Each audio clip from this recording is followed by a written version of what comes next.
Olá, boa noite, pessoas. Vamos lá. YouTube Sons. Estou desligando as paradas do sucesso aqui para projetar. Falta só um detalhezinho. Só um detalhezinho. Aqui.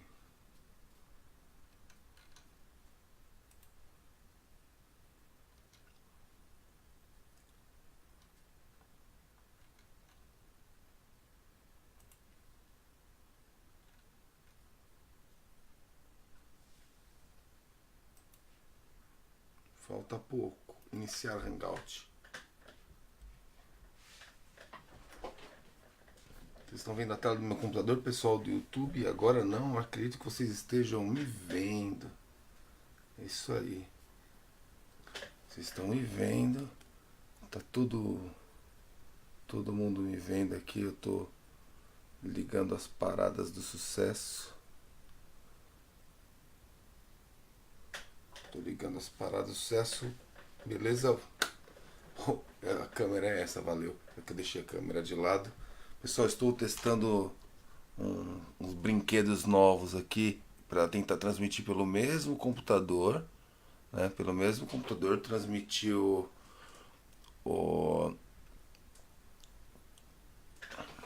pelo mesmo computador transmitir pelo YouTube e pelo Facebook. Então, talvez seja um pouquinho mais complexo. Deixa eu só conferir aqui. Só não, aparentemente está todo. Tô aqui, tô nos dois. Beleza? Vamos lá. Boa noite a todos. Boa noite a todos. Então vocês vão me ver aqui de novo agora. Boa noite, tudo bem? Aqui é o Fábio. Tomara que hoje diferente, como eu estou usando equipamentos diferentes, eu não sei ainda como me comunicar com vocês, porque eu estou usando uma plataforma que eu não sei mesmo como interagir. Na semana passada eu estava vendo o Face aqui rolando, tal. Se vocês me mandarem um Messenger, como o meu Messenger está funcionando aqui no celular, eu deixei ele ligado aqui na frente, o Messenger do Você sabe quais são os principais fatores? Ó, até liguei sem querer aqui, ó. Ih, beleza. Aí, pronto. Estou tentando colocar aqui o Messenger ligado, exatamente para caso eu precise, eu gostaria de trocar ideia com vocês, e aí fica mais fácil por lá. Beleza, vamos ao que interessa aqui. A ideia hoje é falar sobre talento, continuar a semana passada. Na verdade eu vou falar sobre um trabalho, sobre talento e judô, um trabalho acadêmico, um pedaço de um doutorado, um artigo. No final eu falo porque eu vou disponibilizar para quem quiser ler o trabalho, não é? E nem é um trabalho gigante, o artigo, não o doutorado. E ele fala sobre uma parte. Eu vou fazer analogias com outros esportes e com judô, com aprendizagem, com criança, que é, na verdade, meu intuito principal. Então, assim, o que a gente tem que pensar quando trabalha com criança? Esse vai ficar para outro capítulo, no final também falarei sobre isso, mas eu vou fazer esse caminho inverso falando sobre talento, legal? Eu vou compartilhar minha tela aqui no YouTube Sons, beleza? Compartilhei minha tela no YouTube, tenho certeza aí que vocês devem estar vendo a tela do meu computador. Agora vamos ligar aqui o. Deixa eu ver se todo mundo está vendo a tela do computador aí. Eu vou, amigos, quem tiver meu Messenger e WhatsApp, vou ficar online aqui no Messenger e no WhatsApp. O Messenger é aquele de mensagens do próprio Facebook, então se tiver alguma pergunta, algum comentário, algum amigo que esteja me assistindo, por favor, mande um recado aí pelo Messenger, se o áudio tá bom, porque pelo Facebook, pelo YouTube aparentemente estava bom. Não está acendendo a minha câmera, exato, porque eu estou transmitindo a tela. Legal. A ideia é falar sobre então desempenho esportivo, e a ideia desse trabalho, na verdade, ele foi feito com atletas olímpicos, ou seja, atleta que participou de Jogos Olímpicos. Esse é o artigo, então essa é a capa do artigo, tem vários autores então que ajudaram a produzir esse artigo, mas especificamente o professor Marcelo Massa, hoje professor da USP Leste, isso é parte do doutorado dele, e ele fez sobre orientação da professora Maria Teresa Bomme, que é a terceira autora, e que ela é especialista Power Ranger Bam Bam Bam em talento esportivo. Você vai perceber lá no final que muitos trabalhos vêm da sua orientação, né, da sua muitos trabalhos de talento esportivo no Brasil, ok? Olha que interessante. Existem vários trabalhos, várias maneiras de tratar o talento. Eu já queria falar um pouco do que se trata esse trabalho, porque ele faz um estudo regressivo. Uma coisa é eu predizer o talento. Então eu fiz aqueles testes, né, mirabolantes. Inclusive acabo sendo obrigado a citar o Massa. Eu nem sabia que era pós-graduação, mestrado e doutorado. E aí, isso em 1998, se eu não estou equivocado. Eu estava lá na universidade como aluno, né? Fazia graduação em Educação Física. E meu professor de judô, o professor Eduardo Bacelar, dava aula em outra universidade. E ele coordenava o projeto que eu dava aula, né? Eu era um dos professores. E ele falou assim, eu tenho uma tarefa para vocês, ajudar um aluno de mestrado, eu não tinha a menor ideia que era esse negócio de mestrado, a coletar dados. Interessantíssimo, né? Na verdade, aí eu tinha bolsa, na verdade, eu fui até o Banespa coletar dados para esse professor, que eu não sabia quem que era, ele não era da universidade, ele era aluno de mestrado da USP. E aí eu fui descobrir que, quando eu cheguei lá, na verdade, olha como é o mundo, era o mestrado do professor Marcelo Massa, hoje da USP, né, que eu vou falar sobre o doutorado dele, e ele falava sobre detecção de talento no voleibol. Naquele caso, ele pegou a peneira do Banespa, que era um dos clubes mais fortes na época como voleibol, e fez uma análise gigantesca, bem parecido com sobre o que eu falei a semana passada, sobre a peneira do voleibol. Mas vamos para o que interessa, falar sobre judô e talento precoce. Vamos lá. O que acontece no dia a dia, né? Quando você sai na rua, o que se fala é a criança nasceu para isso, né? Você vê o menino jogando bola. Vou dar um exemplo praticamente aqui de casa, né? Moro em apartamento, meu filho brinca pouco hoje, acho que a gente brinca mais de bola, mas ele tem 5 anos, com 3 anos e pouco, nós descemos pro parque, tinha um menino chutando bola de tudo que é jeito, e o meu filho malemar chutava a bola, e minha esposa falou, ó, Rafa não leva jeito pra coisa, e ó, esse menino leva jeito. Aí a minha pergunta foi inversa. O quanto o Rafa tem contato com a bola? Não estou dizendo que ele vai ser talento, longe de mim, mas o quanto ele tem contato com a bola, vivência com a bola, experiência com a bola, aprendizagens motora com a bola? Putz, bem pouco. E esse menino que está aqui no parque, provavelmente ele mora aqui do lado, todo dia ele joga bola. Talvez se nós colocarmos testes de cambalhota, ou seja, outros testes motores, isso não acontece. Mas nós temos isso no senso comum, a criança nasceu para aquilo.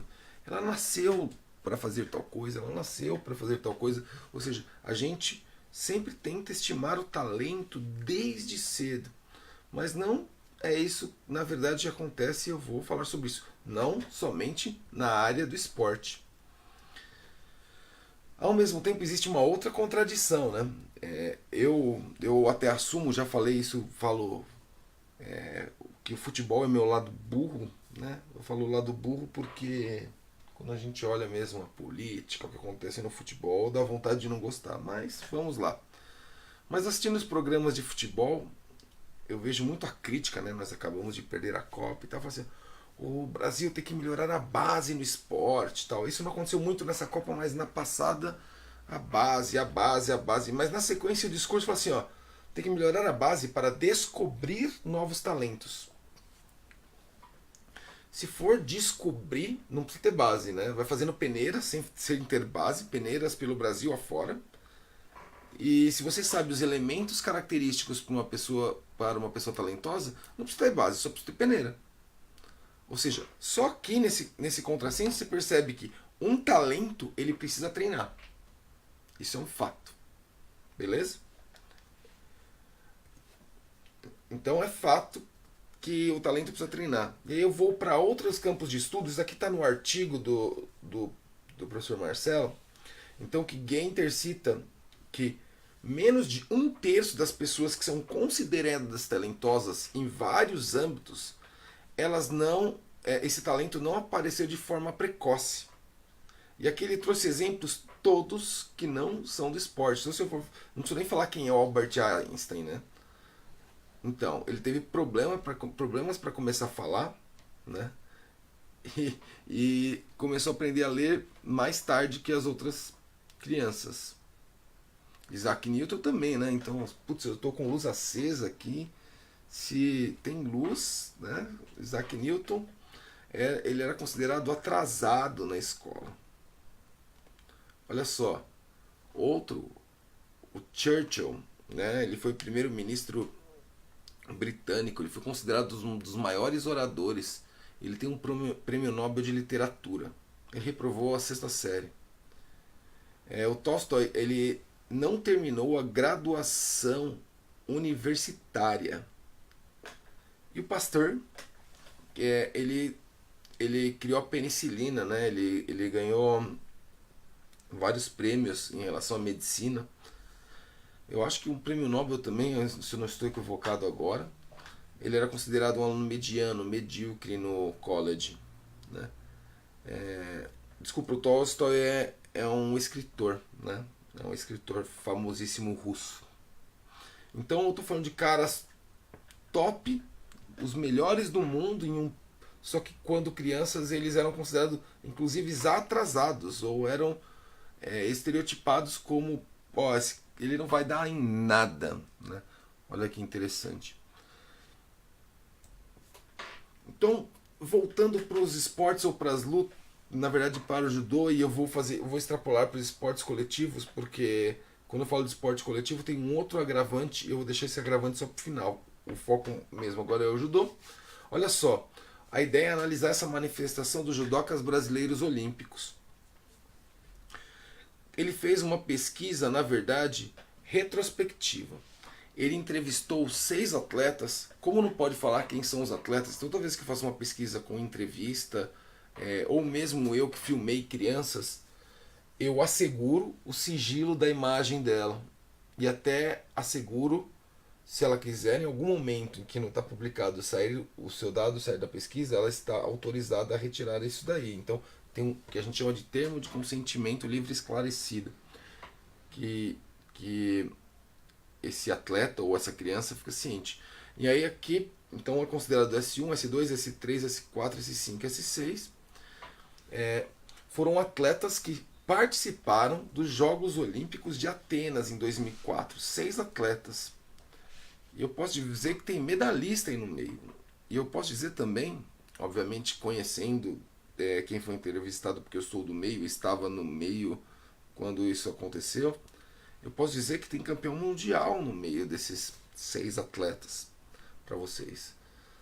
Vocês já começam a ficar curiosos, mas no artigo não aparece muito, mas na tese de doutorado ele é obrigado a relatar um pouco de cada um, e quem é do meio do judô acaba imaginando quem é a pessoa. É que por motivos éticos você não declara oficialmente.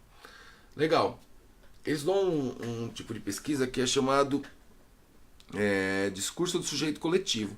Ele faz perguntas abertas, estimula o entrevistado a falar, sem dar diretriz, ou seja, eu não falo sim para onde ele tem que ir o discurso dele, mas eu falo assim, fala mais um pouco, me conta mais o que aconteceu sobre isso, para que o sujeito da pesquisa se sinta mais à vontade, conte o que aconteceu com ele. Esse artigo é sobre uma pergunta, e que, se eu não estou equivocado, foram 7 perguntas realizadas no doutorado do professor Marcelo. Massa. Esse artigo é sobre só essa primeira. Ó. No começo da sua formação, você acha que você se destacava em relação aos demais praticantes de judô? Desses 6 atletas, somente um achava que se destacava. E olha só, 83% não se destacava. Fala, eu não me destacava, eu perdia muito. E aí as respostas C e D. Por que aparecem essas respostas? Eles vão falando à vontade. E no meio do discurso aparece frases como essa. Eu não vou destacar as frases. Como eu falei, ao final do vídeo eu vou falar como vou disponibilizar o artigo para vocês. E você consegue ler exatamente quando se falar de discurso, análise de discurso, você vai ver que no artigo tem exatamente a frase falada pelo atleta. Então, ó, um gostava de competir, os 5 demais falam assim, ó, com o tempo eu fui me destacando. E aí temos hipóteses. Então, assim, ó, quando criança, pouco. Você fala, nossa, será que essas 6 atletas é uma amostra representativa? 6 atletas é metade de uma convocação para a Olimpíada, né? Então, se você for pensar em relação à população geral, é pouco, mas se você for ver a representação, né? A representatividade em relação à população específica, ou seja, atleta de alto rendimento em judô, é o fino, a nata do judô brasileiro que respondeu esse questionário. E aí vamos para as discussões, né? Olha só, apenas um judoca, então vai ao encontro que o Genter falou. Eu coloquei 200 aqui, mas desculpa aí o erro de digitação, mas é 2000 o ano que ele citou isso, que menos de um terço das pessoas talentosas são descobertas precocemente. E ele atenua que isso não acontece só na área competitiva, né, no esporte, em outras áreas do conhecimento também. O que acontece? Ele vai também ao encontro de que Schmidt, esse cara é o cara da aprendizagem motora, ele fala que é complicado estimar um atleta antes, ou seja, eu predizer algo com certeza antes, se eu não tenho aspectos colocados de crescimento, maturação e mesmo o quanto ele vai treinar até lá, o quanto e o como ele vai treinar até o momento que ele vai precisar usar aquilo, por exemplo, competitivamente. E é isso, por isso que é difícil predizer. Na semana passada, na live da semana passada, eu citei, quando eu falo de crescimento e maturação, quando eu penso em crianças, uma faixa de 50% delas acaba tendo uma diferença de 6 meses para mais ou para menos. E os outros 25% se espalham e se estendendo até 2 anos para mais ou para menos. Eu vou até dar um exemplo bem prático aqui, que aí as meninas ou os meninos que têm irmãs vão me entender.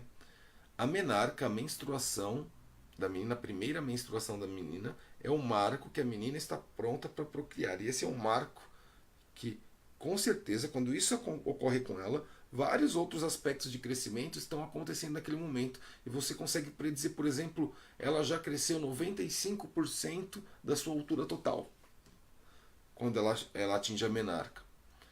Você tem, em média, 12 anos de idade quando ocorre isso nas meninas.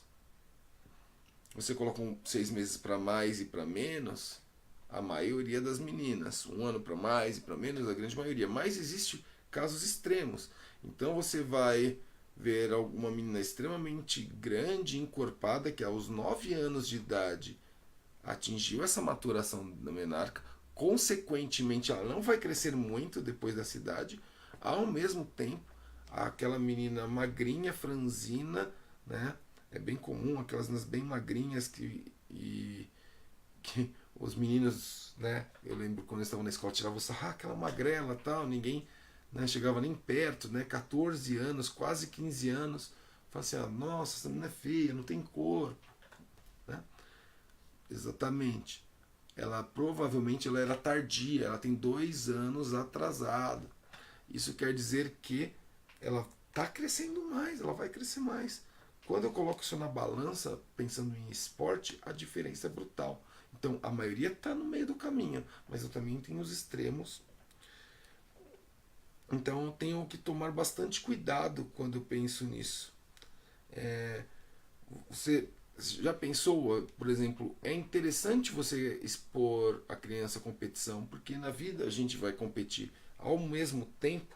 Será que se eu expor muita competição, ter avaliações precipitadas, você não leva jeito para isso ou para aquilo, será que eu posso desmotivar e deixar um talento fora numa geração, por exemplo, de judô?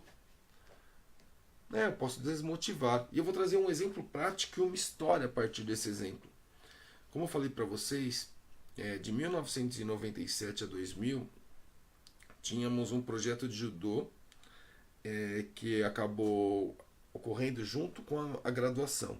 E eu e mais variou entre 4 e 6 professores trabalhamos lá. Eu, o professor Wagner, nós dois ficamos o tempo todo da nossa graduação, né? Outros professores, o Alexandre, o outro Wagner, o Miril, eles variaram ali no meio desse projeto e capitaneados pelo professor Bacelar aí nessa época e mais um grupo de professores da escola. Nós chegamos a ter 420 alunos, se eu não estou equivocado agora. Eu lembro que batia 400. Se você olhar a imagem do projeto judô formativo, é um dos exames de faixa. É uma quadra lotada de criança. A minha primeira ou segunda geração de alunos está ali. Eu até arrepia. Vocês não estão me vendo agora, mas até arrepia falar sobre isso. Aquela foto que não estavam todos, mas aquela foto tinha grande parte dos nossos alunos da escola. O que aconteceu? Quando nós nos formamos em 2000, o projeto de judô da escola parou por aproximadamente um ano. Hoje não é a hora de falar disso, mas quando ele parou, nós nos formamos e nós tentamos puxar praticamente todos para o clube. No caso, o AD São Caetano. Não sei se vocês sabem como acontece quando tem mudança de prefeito, né? Mudança política na cidade, muda a política esportiva também. E eles mudaram os professores naquela época. Não vou entrar no mérito quem foram os professores exatamente naquele ano, para ninguém se sentir ofendido, mas eles sabem. E eles tinham uma pressão para ganhar, e ganhar nas idades menores. Tínhamos crianças que movimentavam bem, que aplicavam bem golpes, só que elas competiam pouco. Elas foram de um ano para o outro, entre 9 e 11 anos, federadas e colocadas em competições de alto rendimento. Não só, elas só iam para festivais e jogos escolares, mas elas foram para regionais e campeonatos a cada 15 dias. Só que elas não foram preparadas nem em treino para aquilo, né? Por exemplo, visitar outras academias e esperar mais. Eu tenho casos, de fato, talvez de alunos meus que estejam me assistindo que pararam porque não aguentaram o tranco de treinamento aos 10 anos de idade. Eles tentaram continuar e eu falo para vocês que eu consigo contar que chegaram à faixa preta e estão hoje aí, desses 400, eu consigo colocar 3, falar nome de 3 que fazem judô ainda, mais uns 6 ou 7. Obviamente muitos param, mas muitos queriam competir e eu ouço o relato de eles falando para mim, eu parei por conta do que estava acontecendo ali, de como a gente era tratado, porque não era aquilo que eu queria, era diferente do que eu tinha na escola, com uma perspectiva, e por isso aí até vem o nome dessa minha fanpage, que se chama judô formativo. Porque quando eu estou nessas idades iniciais, o que eu quero da criança? Esse é o ponto. Será que meu objetivo é que ela seja um atleta de rendimento? Ou eu a preparo para que, se ela escolher ser isso, ela terá condições, mas se ela quiser ser um engenheiro e continuar praticando judô para a sua saúde, ela também pode, ela tem essa opção. Eu posso afirmar de pelo menos 3 pessoas desses 400 que eu ainda tenho no Face. Hoje são meus amigos. Eu lembro que eu comecei a dar aula aí aos 19 anos de idade, 18 para 19, e os mais velhos naquela época tinham 12, tinha alguns de 9. Se você for ver a diferença, 10 anos, hoje eu tenho 40, então meus alunos naquela época, hoje tem vários por volta de 30 anos. E eu os encontro, às vezes nós realizamos alguns encontros, e inevitavelmente tem esse comentário: eu gostaria de ter continuado, mas tive até alguns tipos de trauma, não pela competição, mas por essa transição. Por quê? Colocaram ele, aí vou fazer a relação com isso. Foi um tipo de seletiva. Foi um tipo de seletiva competitiva. Ficaram os fortes que aguentavam. Será que esse era o momento? E aí eu vou para a próxima resposta, que os autores que estudam talento falam. Essas duas próximas respostas. Olha só, eu preciso acompanhar o talento, então eu preciso fazer várias avaliações de talento. Quais avaliações? Elas têm que ser cíclicas e contínuas. Motoras, morfológicas. Então, quando fala funcional aqui no primeiro parágrafo, eu estou falando de motora, técnica. Morfológica, qual a idade? Será que está atrasado ou adiantado? Psíquica, porque o que acontece na família? O que acontece no treino? Será que se dedica? Como está na escola? E esse acompanhamento ele é muito importante porque, e ainda em São Caetano, teve um projeto mais recente, eu não estava lá, mas atletas que poderiam ser possíveis talentos estavam largando o judô porque o pai falou assim: você tem que trabalhar. E o trabalho do clube para tentar ajudar na casa dessas famílias, que eram famílias com necessidade de risco social mesmo. Esse trabalho psicológico, se você não tem uma psicóloga no clube para ir conversar lá na casa, se você não tem um amparo até financeiro do clube, esse possível talento também não se sustenta. Então essas avaliações, elas são não só no sentido técnico, mas no sentido psíquico e no sentido morfológico em relação à idade. Você juntando todo esse pacotão, você consegue fazer melhores avaliações. Continuando, as pessoas que estudam talento, elas gostam de falar que um talento ele surge, e eu coloquei aqui já direto a sigla, TLP, treinamento de longo prazo. A ideia é que eu tenho o máximo possível de alunos na faixa etária menor.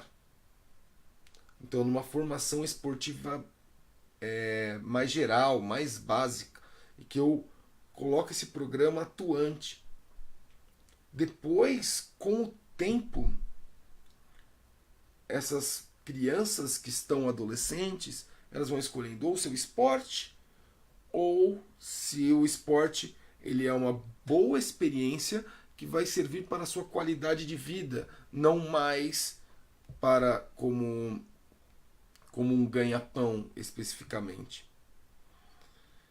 Então a ideia é quanto mais pessoas fiquem, vocês podem, essas crianças, e aí eu vou para um outro lado que fala sobre saúde, as crianças ativas, ou seja, não sedentárias, elas têm 80% a mais de chance de continuarem sendo ativas quando for adulta, mesmo que haja um hiato entre dessa prática de atividade física, por meio de boas experiências. Então, quando a gente pensa no cidadão, não só no atleta, esse aspecto entra em jogo. De novo, o formativo, né? Pensando no formativo. Vamos pensar. Estamos perto aí do final. Vamos pensar. Vamos parar para pensar. Será que do jeito que é tratado hoje o esporte, especificamente o judô, eu não desperdiço talentos no meio do caminho? Será que você já viu um aluno seu que você fala: meu, esse aluno pode vingar tecnicamente, mas aconteceu alguma coisa ali no meio, na ida para o clube, ou seja psicológica, ou seja maturacional, né? Vamos destacar o que acontece no judô. Quando eu passo de uma... Eu falei que existe uma diferença de 2 anos. Eu saí do pré-juvenil e fui para o juvenil. Quando eu entro no juvenil, tem uma diferença de 2 anos dentro daquela faixa etária. O que vai acontecer naquele primeiro ano? Maturacionalmente, você é menor e mais fraco que os outros atletas. Isso deve ser trabalhado pelo clube competitivo ou pelo professor. Na verdade, é melhor entender isso como um aspecto aí multidisciplinar. Seria interessante, se for um clube, ter uma psicóloga, por exemplo, para trabalhar isso com os pais. Então, se eu estou falando com professores e pais, mas lidar com o pai que quer que coloca todas as suas expectativas nos seus filhos e suas frustrações é bastante complicado. Então, tem que sentar uma psicóloga lá, falar, outro professor e falar isso também. E eu vou mais longe, né? Quando eu penso em talento e os esforçados. Na semana passada eu trouxe dois exemplos e um deles, né? Eu não vou falar de novo o nome e tal. Claramente ele não era o talento, mas o cara treinou muito e top, ele é top 5 mundial ainda hoje. E duvido que alguém falou assim, ó, esse menino aí é talentoso. Não, esse menino não é esforçado. Vou trazer até dois exemplos que não são do judô. Um é da Hortência e do Oscar. Na verdade, são quatro exemplos, porque os quatro adotam um discurso muito parecido. Hortência e Oscar, dois cracaços no basquete, o Neto no futebol e o Rogério Ceni. Eles foram em algum momento perguntados, falaram, meu, seu talento, né, no caso o Oscar e a Hortência, por isso que eu dei dois exemplos, eles arremessavam de longe absurdamente. E o Neto e o Rogério Ceni, todos, ou pelo menos no caso do Neto, só os mais, hoje vocês pensam nele como comentarista, mas como jogador, era falta, cada três faltas, uma ele guardava. Alguém fala assim, ó, o que você deve a esse talento de saber bater na bola? Aí fala assim, ó, o talento de saber bater na bola. O Neto falou assim, eu saía do campo quando eu colocava X bolas no ângulo, eu batia mais 100 faltas. A Hortência, ela citou, eu lembro que foi até na Sport TV quando falaram isso pra ela. Ela falou assim, ó, se talento for que eu só saía da quadra quando eu guardava 50 bolas dos três, se isso for talento, beleza, eu tinha talento. Mas eu acho que isso é esforço. Beleza, ela tinha alguma predisposição, mas tem um algo a mais. A gente discute bastante isso no futebol, né? A gente fala assim, o Messi é mais talentoso, mas o Cristiano Ronaldo é esforçado. Eu nem acho exatamente isso. Eu acho que o Cristiano Ronaldo também é talentoso, senão ele estaria lá. Mas ele é esforçado também. E eu vou ao contrário. O Messi não é só talentoso. Só o talento não ia levar onde ele chegou, não. É esforçado também. Um talento, um top, um desses caras, eu estou falando agora de dois ETs, não é só ser talentoso. E aí eu vou para a palavra mágica, que eu falei que ia falar no final. Na tese de doutorado do Massam, que não está nesse artigo, ele chega a uma palavra mágica, que a gente ouve bastante, chamada resiliência.